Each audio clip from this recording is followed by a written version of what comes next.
Atenção! Vai começar agora uma teleaula de automação do curso profissionalizante. Este módulo tem um total de 20 aulas. Hoje você vai assistir a teleaula número 8. Bons estudos!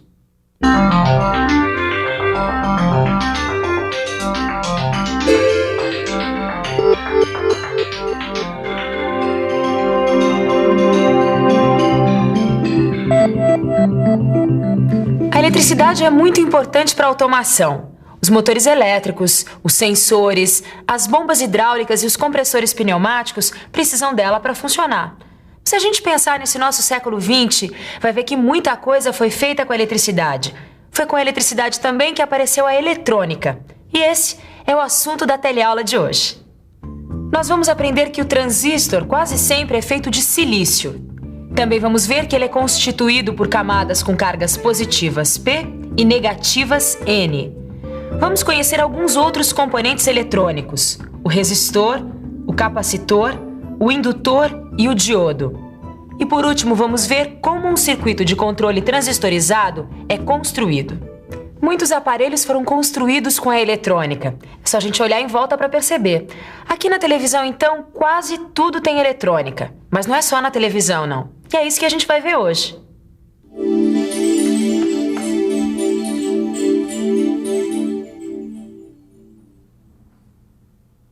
A eletrônica é o resultado do avanço da eletricidade. E nós precisamos dela para consertar este aparelho aqui. A eletrônica trabalha com correntes elétricas baixas E supercontroladas. O que o Mano quer dizer é que na automação usamos bastante a eletrônica para controlar os equipamentos. Agora imagine como seria esse rádio antes da eletrônica. No tempo de nossos avós, os rádios não eram nada portáteis. Pelo contrário, eles tinham alto-falantes bem grandes e válvulas. Depois, com o desenvolvimento da eletrônica, tudo mudou. Aparelhos eletrônicos, televisores, videocassetes, rádios, toca-fitas, telefones celulares. Um mundo de eletrodomésticos para você, graças à eletrônica. A eletrônica moderna começou em 1947, 2 anos depois do final da Segunda Guerra Mundial. A primeira peça eletrônica foi o transistor. O transistor tem 3 camadas, quase sempre elas são feitas de silício. Silício. O que é mesmo silício? Silício é um elemento químico que é muito usado em eletrônica. Na crosta terrestre tem muito silício. É de silício que são feitas as camadas da maioria dos transistores. Quando uma das camadas é enriquecida com elétrons, ela passa a ser chamada de N, ou seja, ela passa então a ser negativa. Quando a gente tira os elétrons de uma camada, ela passa a ser positiva, e o nome dessa camada é P. NPN e PNP. Existem 2 tipos de transistores construídos com as camadas P e N. Vamos dar uma olhada no funcionamento desses transistores. Todo transistor possui 3 terminais. No transistor NPN, temos o emissor N numa das pontas, na camada do meio a base P e na camada da outra ponta o coletor N. O símbolo do transistor NPN é desenhado assim. O transistor PNP é o contrário. Nas camadas das pontas, temos o emissor P e o coletor P, e na camada do meio, a base N. Aí temos também o símbolo do transistor. O transistor funciona como um sistema de água. O coletor seria o cano ligado na caixa d'água. A torneira seria a base, e o cano do qual sai a água, o emissor. A quantidade de água que sai depende de quanto a gente abre essa torneira. A corrente elétrica da base é que controla a corrente entre o coletor e o emissor. Vamos ver isso melhor? No emissor E é ligado o polo negativo da fonte de tensão e na base P, o polo positivo. Aí então, a grande quantidade de elétrons que está no emissor é atraída para a base. Como todos os elétrons não cabem na base, eles vão passando para o coletor C, que também está ligado a um potencial positivo, atraindo assim os elétrons. Observe que as cargas elétricas positivas se movimentam em sentido contrário ao das cargas negativas. A corrente do coletor IC e do emissor IE são controlados por IB, ou seja, a corrente da base. Mas Agora, isso fica muito claro se a gente comparar o símbolo do transistor com o desenho dessa torneira. O cano de entrada seria o coletor, o registro da torneira, a base, e por onde sai a água, o emissor. E a água que sai pode ser comparada com o fluxo de cargas positivas no transistor. Certo. Agora sim, Muito bem. Torquato. Vamos ver agora alguns tipos diferentes de transistores.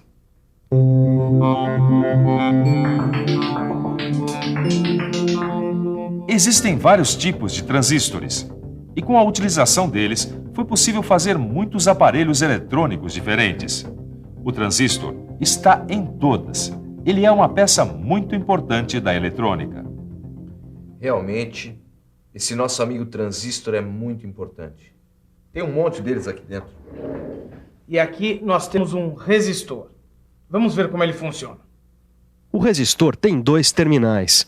O corpo do resistor pode ser feito de carbono, como esse aqui, ou ainda com película metálica. E ainda o resistor de fio. A função dos resistores é controlar a corrente elétrica de um circuito. Existe ainda o resistor variável, que recebe o nome de potenciômetro. Quando a gente ajusta o volume da televisão, a cor, o brilho, a gente está ajustando essas características do aparelho com a ajuda da resistência elétrica. Quer ver? Dá só uma olhada nisso aqui. É a resistência elétrica que controla a tensão ou a corrente do aparelho. O resistor variável, ou melhor, o potenciômetro, pode mudar rapidamente a tensão ou a corrente do aparelho. E assim, a gente consegue ajustar a imagem do nosso televisor, o som do nosso toca-disco ou ainda a velocidade de um motor elétrico. Viu só como é muito grande a importância do resistor? O resistor também tem o seu símbolo. E olha só como ele representa bem os 2 terminais e a resistência elétrica no meio. Agora vamos conhecer uma outra peça importante da eletrônica, o capacitor. Ele é um acumulador de cargas elétricas. As cargas elétricas ficam aqui dentro. Estas aqui são as placas condutoras. Elas também são chamadas de armaduras. Este material isolante aqui é o dielétrico. O capacitor serve para acumular cargas elétricas.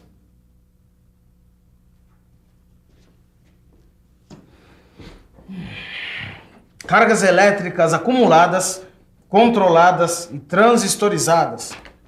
Isso me deu fome. Ô, mano, você tem certeza que você não quer uma batatinha? Não, Torquato, muito obrigado. Eu gostaria mesmo era de conseguir terminar o meu serviço. Existem ainda 2 elementos importantes da eletrônica, o indutor e o diodo. Vamos ver primeiro o indutor.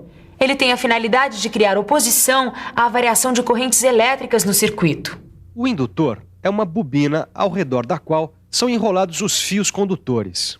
O núcleo do indutor pode ser de ferro, de ferrite ou de ar.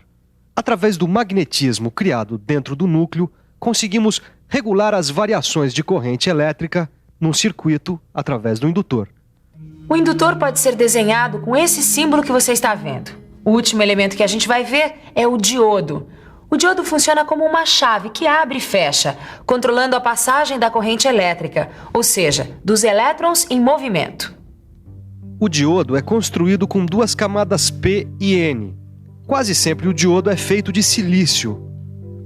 Os elétrons em movimento passam pelo diodo quando entram pela camada N e saem pela camada P. O componente é usado como uma chave. Ele também fecha a passagem quando a corrente elétrica tenta passar de P para N. Existe também esse outro tipo de diodo, o LED. O LED é feito com fosfeto de galho. É por isso que ele emite luz quando é percorrido pela corrente elétrica. Esse componente também funciona como uma chave, como o diodo. Só que a energia produzida pelo fluxo de elétrons no LED gera luz visível. Para completar, vamos ver alguns desses componentes em um circuito de controle transistorizado para um motor de corrente contínua de baixa potência. Temos aqui um circuito de controle transistorizado para um motor de corrente contínua de baixa potência. Quando esta chave está aberta, não tem corrente na base do transistor. Sem corrente de base, a torneira do transistor fica fechada e aí não pode passar corrente entre o coletor e o emissor. O motor então não funciona, fica parado. Aí, quando a chave é acionada, a corrente de base começa a existir. Os resistores controlam a corrente de base e a corrente entre o coletor e o emissor do transistor. Quanto maior é a corrente de base, maior é a corrente entre o coletor e o emissor. Também, maior é a corrente do motor, como observamos quando variamos o potenciômetro. O motor tem sua velocidade controlada com esse circuito. Quando a gente muda a resistência do potenciômetro, o R2 do desenho, a gente está mudando a corrente de base do transistor, aumentando ou diminuindo a potência do motor. Depois de aumentar a potência do seu conhecimento de automação, o melhor é revisar, para depois não diminuir o aprendizado. E atenção, se liga aí que é hora da revisão. Na teleaula de hoje, você ficou conhecendo um pouco do mundo da eletrônica. Você também aprendeu quais são os componentes eletrônicos mais importantes e quais são seus símbolos. E você também viu como é que funciona um circuito de controle transistorizado. Pronto, finalizei esse trabalho. Até que não era tão difícil assim, né? Como a nossa teleaula. Mas você tem que estudar bastante, porque senão vai ser difícil lembrar de tudo. Estudar é muito importante, é o que nós vamos fazer agora, porque ele acabou de comer essa batata. Não! Para com isso. Para! Diga isso.